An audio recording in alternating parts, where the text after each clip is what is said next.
Revelation 6 starts a new chapter, but it's still part of the vision that John had of the throne room in heaven. He has described a scroll that unlocks the future and his dismay that no one was qualified to open it. And then the rejoicing that went on in heaven when Jesus, the Lamb, was found qualified to open it because he was killed for his people. Then chapter 6 brings us to the point where the scroll begins to be opened.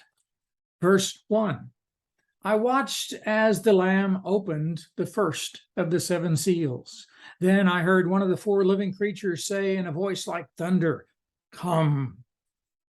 The living creature is apparently giving this command to the horse and its rider.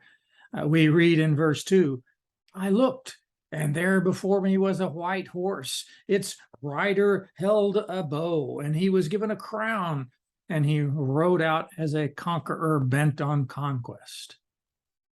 Who is this rider? Some commentators have said that it is Jesus, because later in the book of Revelation, Jesus rides a white horse. But almost all the other details are different. Jesus has a sword, but this rider has a bow. But perhaps the most important difference is the company that he keeps.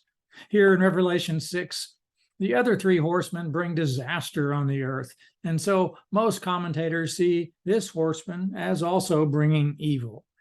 The symbol of white just expresses victory, and throughout history, many conquerors have used white horses. This particular rider was given a crown. The Greek word indicates that it's a crown of victory, not the diadem of a ruler in peacetime. This rider wants to conquer the world, and he is given the crown of victory. Verse 3 introduces another horse with a similar symbolism. When the Lamb opened the second seal, I heard the second living creature say, "Come." Then another horse came out, a fiery red one. Its rider was given power to take peace from the earth and to make people kill each other. To him was given a large sword. It's not clear how this horseman differs from the first. They both carry weapons. Perhaps one pictures the desire to dominate, the other to kill. One usually leads to the other, doesn't it?